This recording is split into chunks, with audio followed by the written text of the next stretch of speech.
interesting times. This week's stories. Euro-Asia Shorts 2019, weaving cultures together, one tale at a time. Migrant Workers Day celebrates Filipino bravery, hard work, and love. Filipinos in Alberta celebrate Heritage Month with cultural songs and dance. Filipinos celebrate Heritage Month in Toronto and recognize those with notable contributions to the community. Plus, hiking with history lessons at the River Trail in Great Falls, Virginia.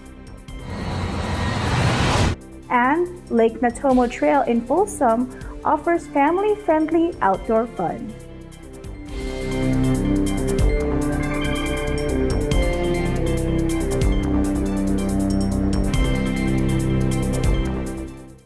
Hello everyone, I'm Lani Valdecantos, bringing you stories from around the globe. And this is Eagle News Washington, D.C. Weekend Edition.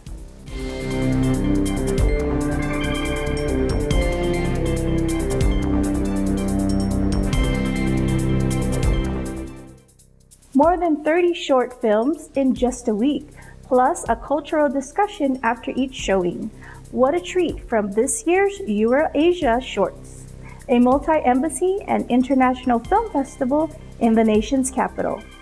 Eagle News correspondent Eliza Gonzalez Manglikmot takes us to this year's festival where cultures are woven together, one tale at a time. Take a look. Set in the District of Columbia, it is described as an international cinematic dialogue that is uniquely Washingtonian. This year, with the theme Youth, Euro-Asia Shorts brings to the U.S. Capitol short films about experiences of the young, some epic like life-altering events, others poignant as the start or end of a relationship, others still as edifying as overcoming a life of relentless poverty. Euro-Asia Shorts is a unique film festival in Washington, D.C. It's the only multi-embassy international short film festival in our area. That's a kind of a niche program, but of course the films are also very unique. And each year is a different theme. This year we have 11 countries participating. It's a combination of countries from Europe and Asia. We also have films from the U.S. tonight for the closing night, our big celebration. But the core of Euro-Asia Shorts is a discussion, a dialogue between countries. So every night throughout the past week, we started a week ago, and this is the closing, every night has a dialogue, a discussion with speakers, discussants, because we want to talk about what makes these countries unique, what makes them different from one another, but what they have in common as well. More than 30 short films about the youth from 11 countries were shown in just a week. Festival organizers agreed that, although created by filmmakers of diverse cultural roots, the movies each carried a universal message meant to bridge gaps and transcend the divide. When we see homelessness, as we saw in the Philippine film today, we understand that homeless children is not just a problem in the Philippines, that we see that on our streets every day, and I think it helps build empathy. It helps us to understand that there are universal problems that we are encountering, that our youth are encountering, and hopefully it opens our eyes to the fact that this isn't just a problem elsewhere, that this is also a problem at home. By its nature, film is really an inclusive, and I would have to say a universally appealing art form, and that's actually the impetus that encourage all of these embassies to come together and do this short film festival. But with a choice of a single theme, we try to present, our perspectives coming from our cultural traditions.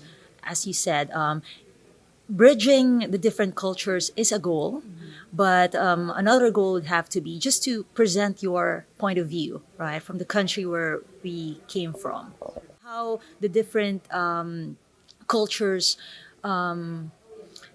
interpret the theme or interrogate the theme. So for us at the Philippine Embassy, this is a wonderful opportunity also to really celebrate the diversity of all the cultures in the world, especially those of the embassies that are represented in this festival.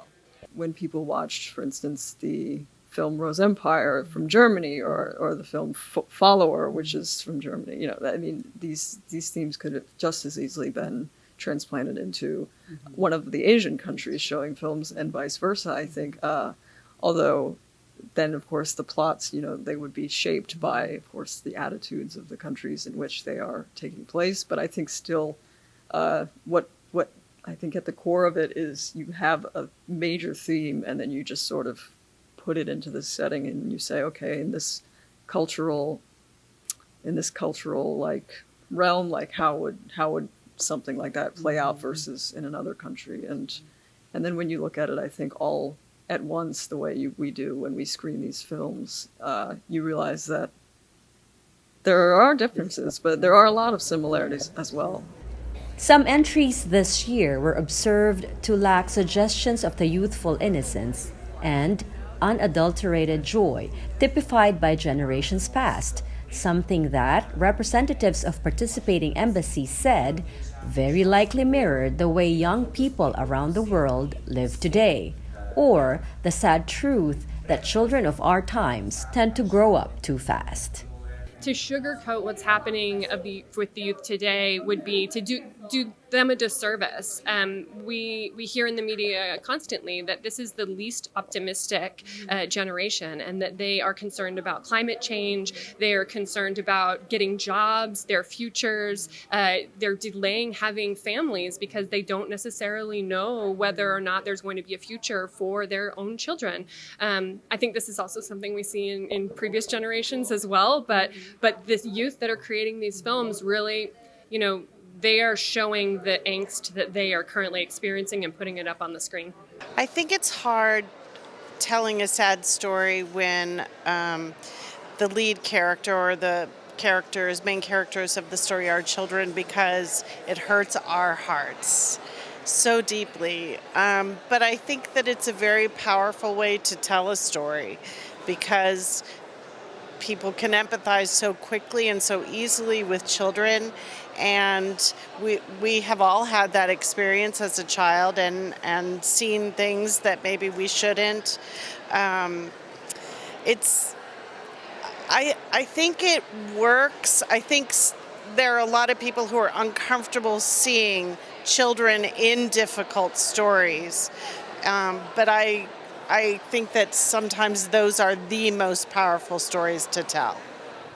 It's a roller coaster of emotion sometimes, and so for me, as long as it touches the audience, it resonates, it's relevant to them, they can relate to it, then I guess that's a successful film showing.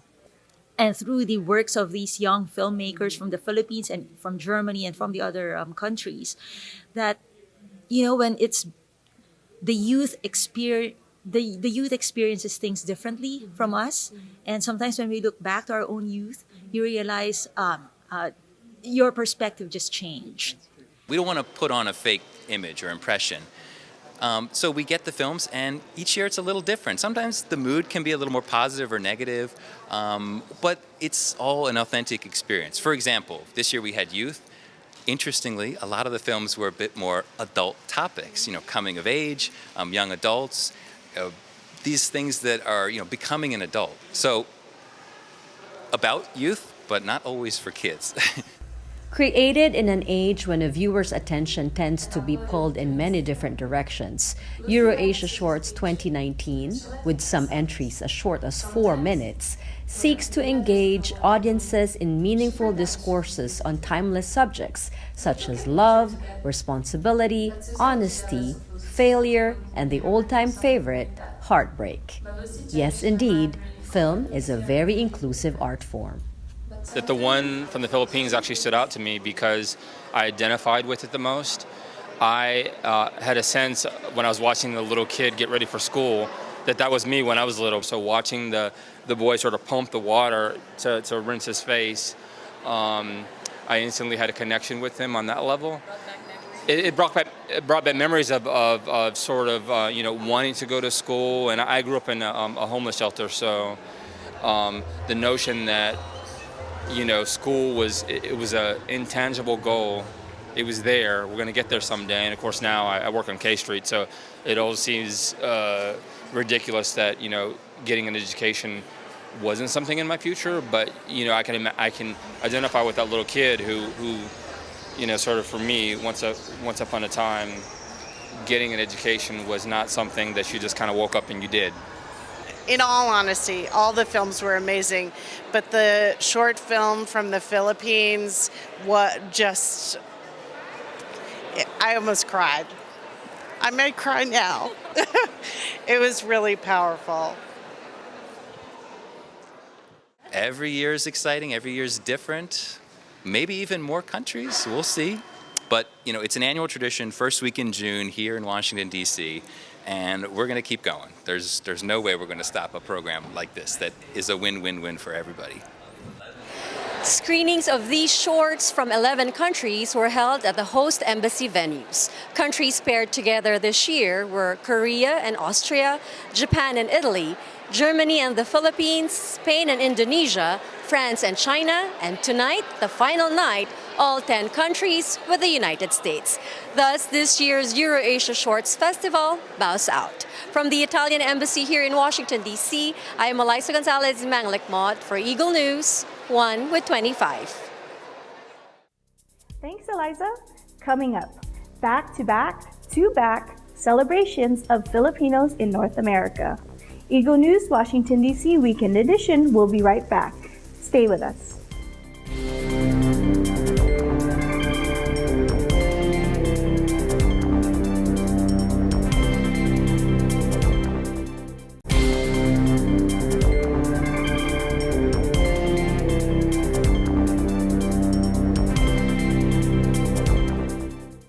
Welcome back. You are watching Eagle News Washington, D.C. Weekend Edition. The Philippine Embassy in Washington, D.C. hosted this year's Migrant Workers Day, recognizing the contributions of Filipinos working abroad. Here's the story.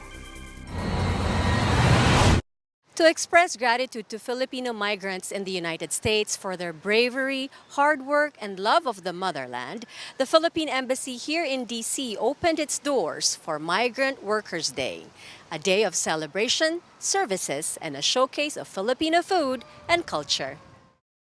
We are giving thanks and giving this day to our migrant workers to make them fully aware that they are the reason why we have a landmark legislation. It's a landmark legislation because this is a legislation that looks at labor migration at a very comprehensive perspective, no? From recruitment, deployment, even to integration and reintegration. What is one of the most common problems or conflicts that you help find solution to pagdating po sa mga migranteng manggagawa? Actually, of course, we have to understand that the Philippine government, as a matter of policy, does not encourage labor migration. But since we also respect their right to labor mobility, when they go overseas, work overseas, and decide to do that, then the government must provide protection mechanisms. No? So ito mga problema from the most common contract violation, no, to the most complex issues of abuse, no, of our workers, different forms of abuse from physical to psychological. Dito naman sa US, hindi naman natatanggap natin yung mga kaso na physical, no. Syempre may mga problema with their employers when their contracts the contractual provisions are not complied with. So these are some of the issues, but beyond that also we have issues of our workers being sent here na may malaking binabayaran sa Pilipinas, no? Yung mga ating mga recruitment agencies, we're trying to check them because hindi naman pupunta ang mga Pilipino sa labas, no, para makapag-ipon. Paano kung malaking utang na nila sa Pilipinas pa lang, no? So these are some of the issues that we are confronted with. Migrant workers Maria, Yolanda, Epifania, and Sarah, all brought here by diplomat employers, say they are lucky for having such great bosses. One thing they all struggle with, however, is the ever-present and difficult companion, homesickness. But thanks to modern technology, distance is now easier to overcome. Namimiss ko yung family ko kasi napakalayo po nila. Tapos, lalo na sa amin, probinsya, walang signal yung internet. So, siguro ang tagal ng kailangan pumunta ng city para makontak sila. So yun, isa po yun sa yung namimiss ko yung family ko po. Ang pinaka mahirap. Kung naho-homesick po ako, may way po gaya ng internet, kaya para sa anak. Pero gagawin po lahat para sa mga anak. Para lang mabigyan sila ng magandang buhay at mapag-aral sila. Ang mahirap pag nasa malayo ka, yung homesick. At saka yung kahit may sakit ka, kailangan mong magtrabaho. Buti na lang, mababait ang mga boss namin. Yun lang, considerate sila. Sa homesick naman, ano na ngayon yung marami ng teknolohiya, so wala namang problema pagdating sa Original Filipino music.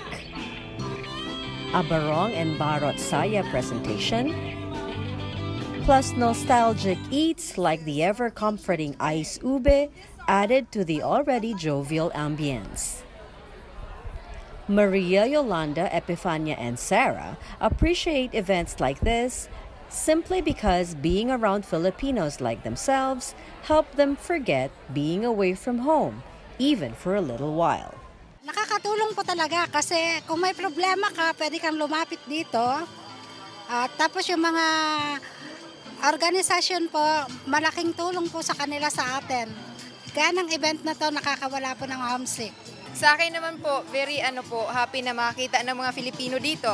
Nakakawala ng lungkot kasi at least may nakita kang kalahi na Filipino kasi nakaka-miss po talaga sa Pilipinas. Marami kang makikita mga kababayan, tapos doon mo makikita yung mga matagal mo na hindi nakikita kung minsan.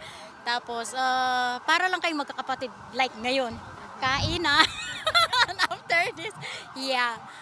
Masaya, nakakawalan ng lungkot kahit papano. Saka nakakatulong rin sila, kaya kailangan rin sumusuporta ka kung anong mga event nila dito. Yeah, oo. Kasi sila ang tinatakbuhan namin ng mga OFW. And for this response and support from overseas workers, Labor Attaché Trinidad couldn't be more thankful. Taba ng puso, no?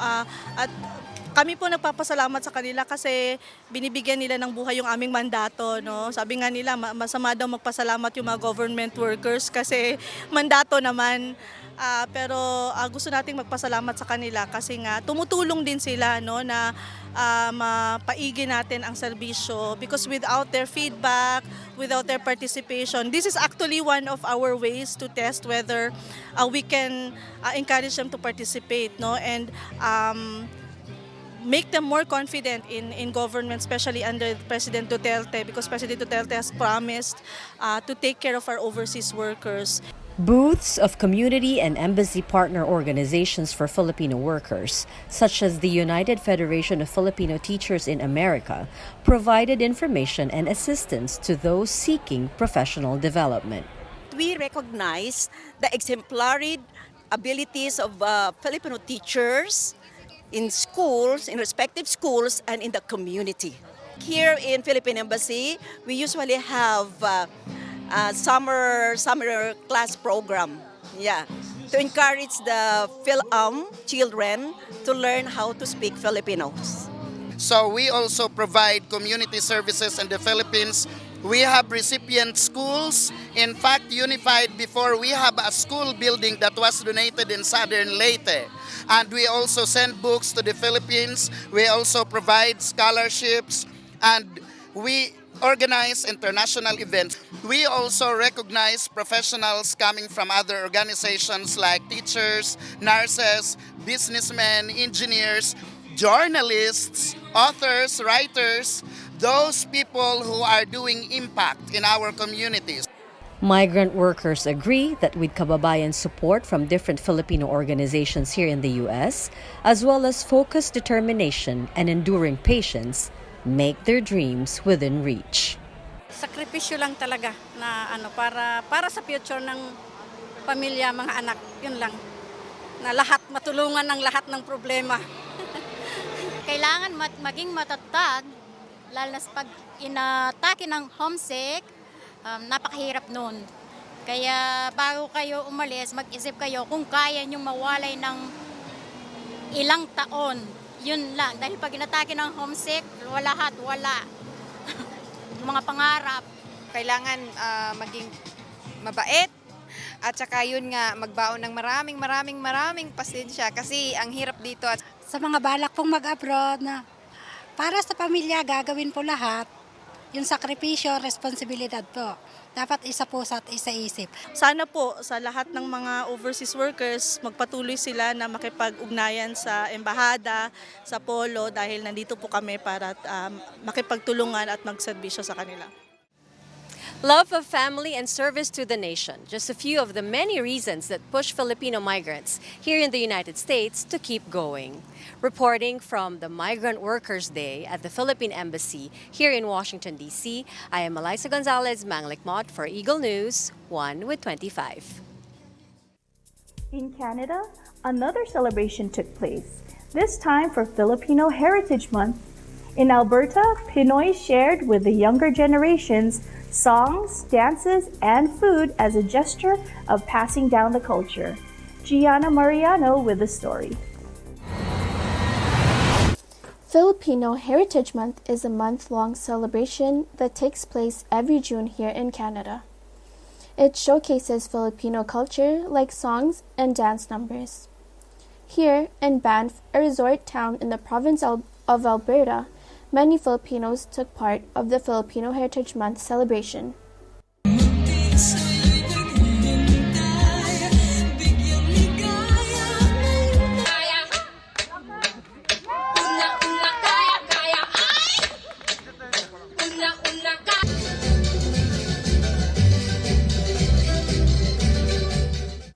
June Kakayuran, president of the Filipino-Canadian Association in the Rockies, explained to us the importance of this event.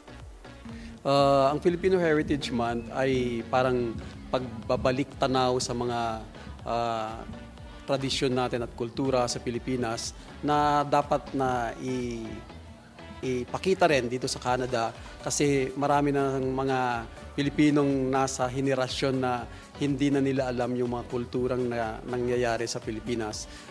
May kasabihan nga tayo that you cannot understand the present culture in Canada if you will not understand your own culture. Also, Marietta Pangan from Jario, Alberta shares with us what to expect in this event. Unang-una po, nagpapasalamat po tayo sa Government of Alberta and the federal government for actually recognizing the Filipino Canadian contributions dito po sa ating bansa. There are more than 890,000 Filipino Canadians all over Canada, and there's at least 189,000 here in Alberta. So, recognizing us to celebrate our culture, our food, our people, and our heritage for the long month of June is something to be very proud of. Three things po, dun po sa ating mga naunang henerasyon is for them to bring back the great memories. Kami naman po sa ating pong mga ngayong henerasyon, we would like to be the bridge to continue perpetuate the heritage and the culture. Doon naman po sa mga kabataan, it's for them to realize where they came from. Bakit yung adobo laging at kanin laging isinasaing sa bahay at lagi kailangang magmano, bakit meron tayong mga bayani at marami pa pong iba. So we are trying to bring consciousness and awareness to the rest of the millennials, to the youth, and to those that have not been able to be in the Philippines for the longest time, or even those that have been born here. So sana po makatulong po kami sa pagpapatuloy ng ating kultura. Another part of the event is the boodle fight. A boodle fight is a Filipino tradition that dispenses the use of cutlery and instead practice kamayan or eating with hands. They shared rice, adobo, chicken, egg, and lechon that is placed on top of a long banana leaf. From Banff, Alberta, Canada, I am Gianna Mariano, and I am 1 with 25.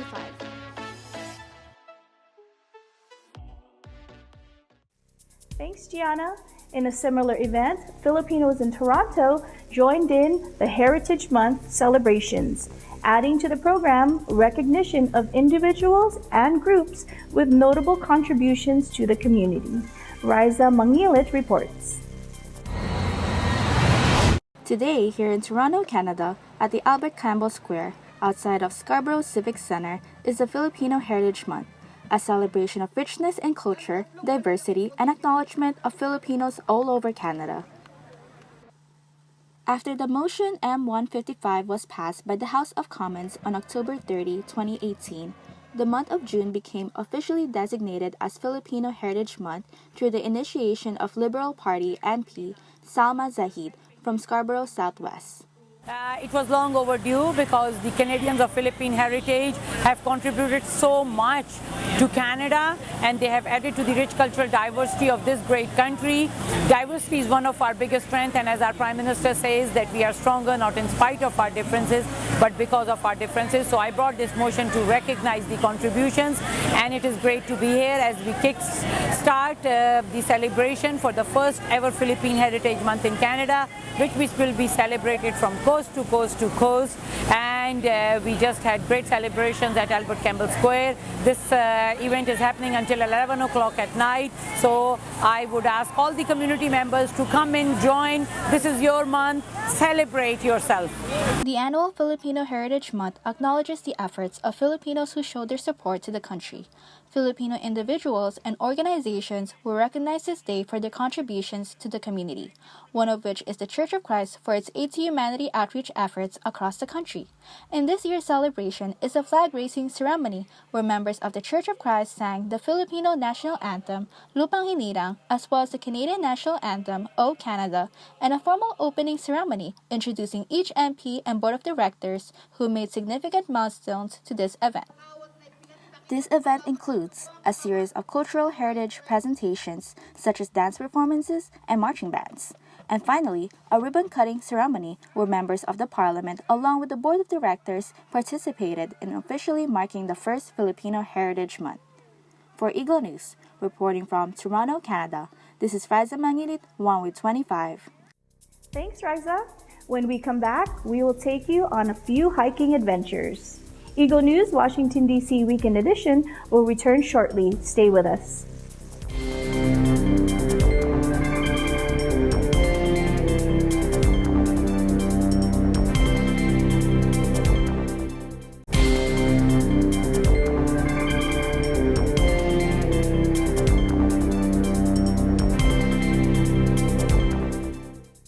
This is Eagle News Washington, D.C. I'm Lonnie Valdecantos. Summer is here, and it's a time for some outdoor adventure. In Virginia, Christina Ann Aquesta and her friend Gizmo will take us to the River Trail in Great Falls, where hiking and some history lessons go together. Take a look. Hi everyone, I'm here at Great Falls National Park with my uncle and my dog. It's hard to believe such a wonderful place is only 30 minutes away from the capital of the United States, Washington, D.C. Come on, let's go!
Hi again. So right now we're taking a break in between this old canal that used to be operational in the 1800s. Not only is Great Falls known for its great beauty and scenery, but it's known for its rich history.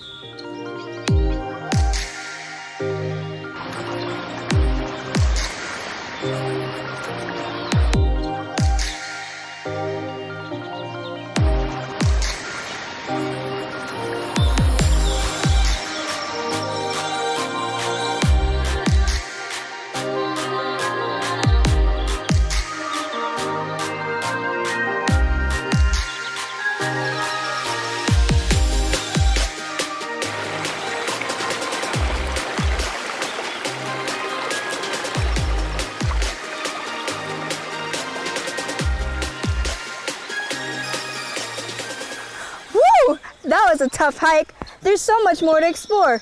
Word of advice, don't bring your corgi unless you're going to carry him all the way through the hike. I am Christina Anacuesta, and I am 1 with 25. Thanks, Christina and Gizmo. Let's head over to the West Coast, where Macy and Angel Membrere show us around Lake Natomo Trail with family-friendly multi-use trails and where a world record was recently broken. Hey, how's it going? My name's Angel. And I'm Macy. And we're here at the Lake Natomo Trail for National Trails Day. We're out here in Folsom, and we're in between a few bridges. Actually, we've been walking for about 30 minutes or so. Right behind us is the Folsom Truss Bridge. This is the Rainbow Bridge. All right, so Macy, what are some things that people can do out here? So this trail, Lake Natomo Trail, is a great place for people to go walking, to go biking, to even go kayaking if you see out in the river. And it's even great for you to bring your pets if you have dogs that you want to walk. And what's nice about it is it's great for all ages and skill levels, even for pregnant women like myself. Yes, but please consult your doctor or physician before you do any physical activity, of course. Yes. So another fun fact about this area is that a few weeks ago, Ryan Robinson, who is a slackline athlete, actually attempted to break the world record. Yes, so he started, I'm gonna slow pan over here, in that bridge way back there. That's the Folsom Boulevard. And then he went over the Rainbow Bridge right here. And then he ended at the top of the Truss Bridge next to the American flag. So he now holds the world record for longest slackline traverse of over 1,900 feet. So another cool thing about this location here, if you follow the trail northeast, you hit the Folsom Lake, and that's pretty popular during the summertime in this area. People do jet skiing, they take their boats out, and it's the closest thing we have to a beach. So people go out there during the hot days. And then if you go southwest, so way over our shoulders, way down there, you actually hit the Guy West Bridge, and that bridge will take you directly into Sacramento State University. So once again, happy National Trails Day. My name is Angel. And I'm Macy. And we are 1 with 25. Thanks, Macy and Angel. And yes, consult your primary care provider before embarking on strenuous physical activities. That is today's Eagle News Washington, D.C. Weekend Edition. Join us again next week for stories from our bureaus across the nation and around the globe. Visit our websites at eaglenews.net and eaglenewslive.com. Follow us on twitter.com/EagleNewsPH and facebook.com/EagleNewsPH. Thank you for watching. I am Lonnie Baldicantos. I am 1 with 25. Happy weekend, everyone.